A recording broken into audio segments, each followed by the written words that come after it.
రాష్ట్రంలో చేనేత రంగానికి పూర్వ వైభవం తీసుకురావడానికి తమ ప్రభుత్వం కృషి చేస్తున్నట్టు ముఖ్యమంత్రి నారా చంద్రబాబు నాయుడు గారు అన్నారు. చేనేత దినోత్సవాన్ని పురస్కరించుకుని ఈరోజు ఉదయం మంగళగిరి ఆటో నగర్లో ఏర్పాటు చేసిన సమావేశంలో ఆయన ముఖ్య అతిథిగా పాల్గొని ప్రసంగించారు. ఈ సందర్భంగా మాట్లాడుతూ చేనేత కార్మికులందరికీ 200 యూనిట్లు ఉచిత విద్యుత్ ఇవ్వడానికి తన ప్రభుత్వం నిర్ణయించినట్టు అన్నారు. ఈ కార్యక్రమంలో మంగళగిరి ఎమ్మెల్యే మరియు రాష్ట్ర ఐటీ విద్యాశాఖ మంత్రి నారా లోకేష్ గారు మాట్లాడుతూ మంగళగిరి ప్రాంత ప్రజానీకానికి దాదాపు 200 సంక్షేమ పథకాలు ఇప్పటికే అమలు చేస్తున్నట్టు ఈ సందర్భంగా అన్నారు. రానున్న కాలం మంగళగిరి రూపురేఖలు మారుస్తామని ఆయన అన్నారు.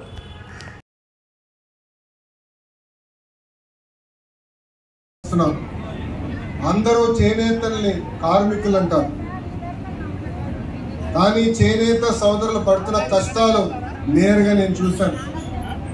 దారానికి రంగు ఎక్కించడం దగ్గర నుంచి మగ్గాల పైన చీరనేసే వరకు అహర్నిశలు శ్రమిస్తారు, కష్టపడతారు, అద్భుతమైన డిజైన్స్ తీసుకొస్తారు. అందుకే నేతలందరినీ నేను చేనేత కళాకారులని ఈ సభాముఖంగా పిలుస్తున్నాను. 2019 క్షేమ అభివృద్ధి కార్యక్రమాలు ప్రతిపక్షంలో ఉంటూ మంగళగిరి నియోజకవర్గంలో మేము చేస్తాం జరిగింది. మంగళగిరిలో పద్మశాలి సోదరులకి 2 కుల వృత్తులు ఉంటాయి. ఒకటి చేనేత, రెండోది స్వర్ణకార వృత్తి. ప్రతిపక్షంలో ఉన్నప్పుడు చేనేత సోదరుల్ని ప్రోత్సహించిన సిలిండర్లు ఆనాడు అందించాం. షెడ్లో పనిచేస్తున్న చేనేత సమస్యలు నేను నేరుగా తెలుసుకున్నా. మీ బాధలు, మీరు పడుతున్న ఇబ్బందులు, మీ ఆవేదన తెలుసుకున్న తర్వాతనే ప్రతిపక్షంలో ఉన్నప్పుడు 2022లో ఆనందంగా ఉన్నటువంటి ఆ కుటుంబం యొక్క చిత్రపటాలు తీసుకొచ్చారు.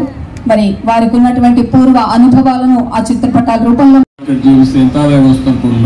ఇంకొంచెం పెరగొచ్చు కదా సార్. ఎంత ఇన్కమ్ అంటే ఇప్పుడు వచ్చే ఆదాయం కంటే రెట్టింపులు 2 వింతలు రావాలని తప్పకుండా ఇప్పుడే నేను ఆదేశాలు ఇస్తున్నా. ఇక్కడ కమిషనర్ గారు ఉన్నారు, వారు టేకప్ చేసి మీకు అందరికీ ఆ స్కీమ్లో పెట్టి ఒక మోడర్న్ డిజైన్స్ అని ఇప్పించి మార్కెటింగ్ చేసే పరిస్థితి తీసుకొస్తాం. ఇమీడియట్ టేకప్ చేస్తాం. చేనేత దినోత్సవం ఈ రోజు నుంచే మీకు వర్తిస్తుంది. తప్పకుండా రాబోయే నెలలో బిల్లు ఇది అమలు చేస్తాం.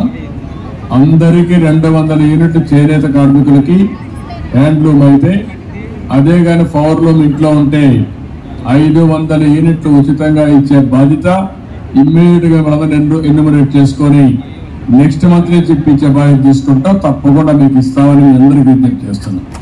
ఎట్లా చేయాలో డిపార్ట్మెంట్ చెప్పేస్తాం, వాళ్ళు మీ ఇంట్లోకి వస్తారు, ఆటోమేటిక్ గా ఎన్యూమరేట్ చేస్తాం.